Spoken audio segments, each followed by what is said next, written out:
Anyway, doon po sa nagtatanong ano yung development nga pala sa ICC, yung may ano ba, nakapunta na ba ng ICC yung lawyer na si Nicholas Hoffman?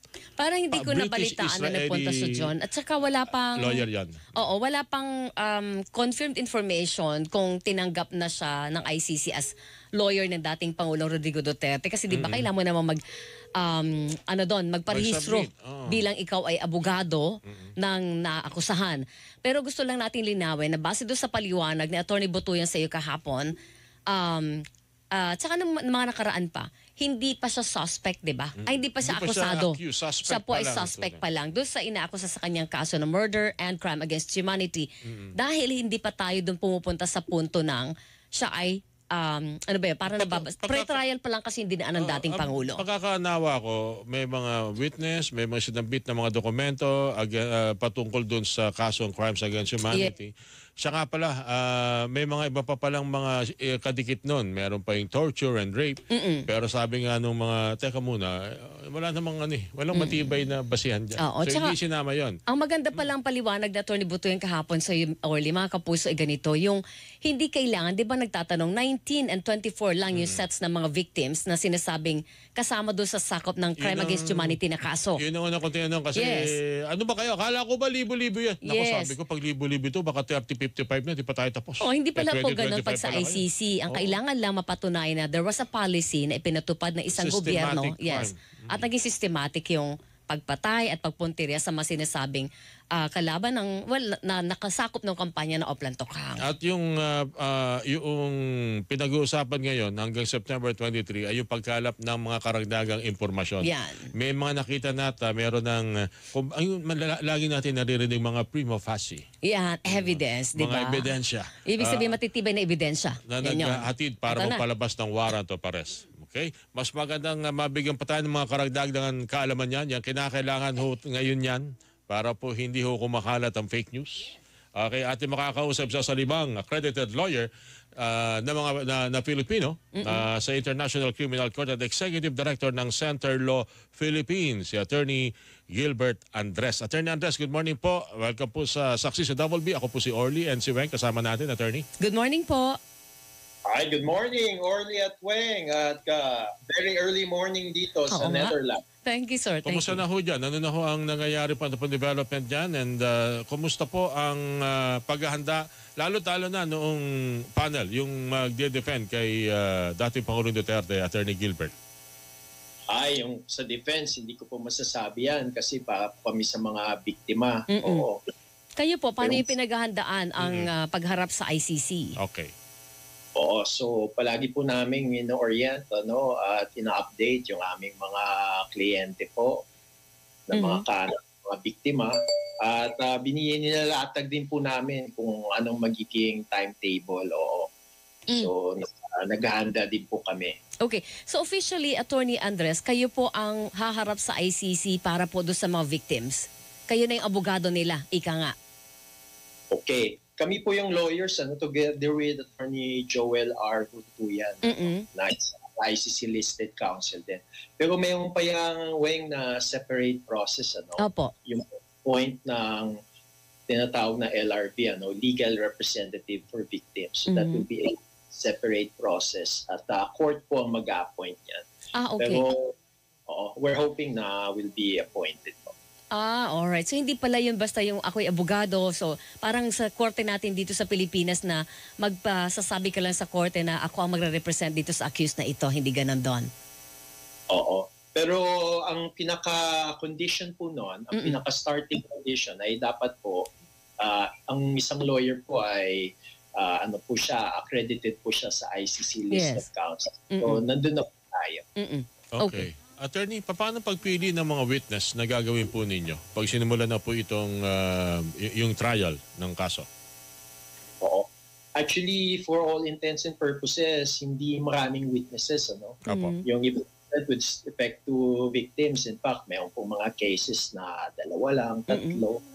Oo. Kasi hindi naman po talaga lahat mapepresenta. So it has to be done in a manner that will also support the case itself.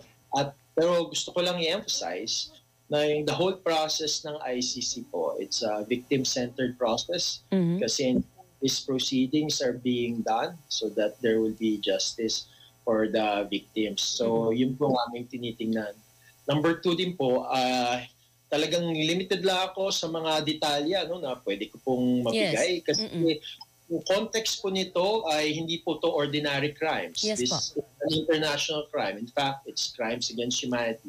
Kaya we uphold po sa Central Law Philippines yung tinatawag na do no harm principle. Kaya as of now, and in fact, even in our previous practices, hindi po namin in-expose kung sino man yung magiging potential witnesses. Expose yung clients namin sa interviews. Opo. Kasi alam yung context kasi international crime so there's always that security risk, and we also want to prevent po yung tinatawag na re-traumatization. Pero Attorney Andres, ibig sabihin, pumipili na kayo ng sino doon sa mga witnesses, sa mga pamilya na biktima po ng nagkaroon ng mahal sa buhay na nasawi dahil po doon sa Oplan Tokhang, na ihaharap po ninyo doon sa ICC? Opo. Isa po yan sa mga pinupuntirya po namin, isa po yan sa pinag-aaralan po namin. Kasi kailangan din pong pag-aralan po ito, lalong-lalo na this is an international tribunal. Opo. At in fact, very public ngayong mga hearings. So we're also studying the possibilities. Okay, kahapon nabanggit ni Attorney Butuyan sa panayam ni Orly na ang ganda pala ang proseso pala sa ICC, Attorney, ay ibibigay mo rin sa kanila yung ebidensya mo doon sa accused. Parang pinaghahanda mo rin sila, kaya sinasabi nila napaka-fair daw po ng proseso sa ICC. Pero di ba, parang binibigay mo yung secret ng trade mo, parang paano mo mapoprotektahan yung kliyente mo pag gano'n ang proseso, Attorney Andres? Oo, ganito kasi, Weng, sa international criminal justice, kagaya ng ICC, talagang ang pinaka-aim po is to find the truth. At in fact po, kahit po ang Office of the Prosecutor, meron po siyang duty under the Rome Statute to actually gather both incriminating and exonerating evidence. Hindi lang po incriminating, pati exonerating. Kasi that's part of finding the whole truth. At in fact, meron din pong duty ang ICC prosecutor to provide for that pieces of evidence po sa defense po. Bakit po? Isa po yan sa mga main principles po na tinatag po sa Nuremberg. Naalala niyo po yung first international military tribunal that actually prosecuted the Nazi war criminals. Ang isa pong principle ng Nuremberg ay the accused is accorded the right to fair trial. Kaya pwedeng makapagsabi na wala pong due process sa ICC. Ayun. Dahil yan po ang talagang pinapahalagan. Due process at right to fair trial. Yung parang all cards up, labas lahat. So bahala na yung appreciation ng judges ng ICC kung lalabas talaga yung totoo base doon sa lahat-lahat ay binigay ninyong dokumento, both accused and the defendant. Opo. Or the complainant. I'm sorry, ang complainant pala, oo. Kasi remember, kailangan talagang i-uphold yung international human rights standards. At yan po ay napapaloob sa due process at the right to fair trial. Okay. Meron lang ilan din gusto malaman dito. Yung magiging itatakbo niyan hanggang sa September. Tulad ng binanggit namin ni Weng, baka meron kayong gustong idagdag, Attorney Gilbert. Ibig sabihin lahat ng usapin na patungkol o labas sa kanyang kasong kinakaharap, legalidad man yan o yan man ay mga maaring paglabag sa karapatan, dapat ba yung pag-usapan na before September, and after that, hindi na dapat talakayin yan ni isa o kapiranggot ng issue o usapin dyan? Oo. Actually, tingnan natin ano ba talaga yung ang goal ng confirmation of charges. Dito po ilalatag ng prosecution yung kanyang evidence that will support. Oo. In fact, may technical term dyan, that will establish substantial grounds to believe. Okay. Na talagang yung suspect po ang gumawa ng krimen na yun.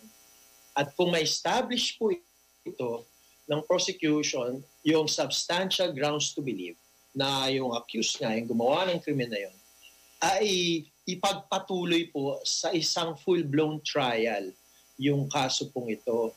Now, sabi natin, di ba, may rights to a fair trial din yung suspect. Suspect for now, kung ma-confirm na siya, defendant, So ano dun yung right to due process ng ng suspect? Pwede po siya mag-charges. Pwede po siya mag-challenge ng evidence ng prosecutor. Pwede po siya mag-present ng evidence. Kaya dito talaga tinitingnan yung proseso. At part of this ay yung mga victims po. Because they're young for justice. Attorney Gilbert, maraming salamat at sa ulitin po. Thank you po sa Good luck inyong po sa oras inyo. na binigay. Thank you, sir. po. Ay, maraming salamat po at mabuhay po tayong lahat. Thank Attorney you. Gilbert Andres, isa po sila mga accredited lawyer ng ICC at Executive Director ng Center Law Philippines. Sa inyo pong napakinggan.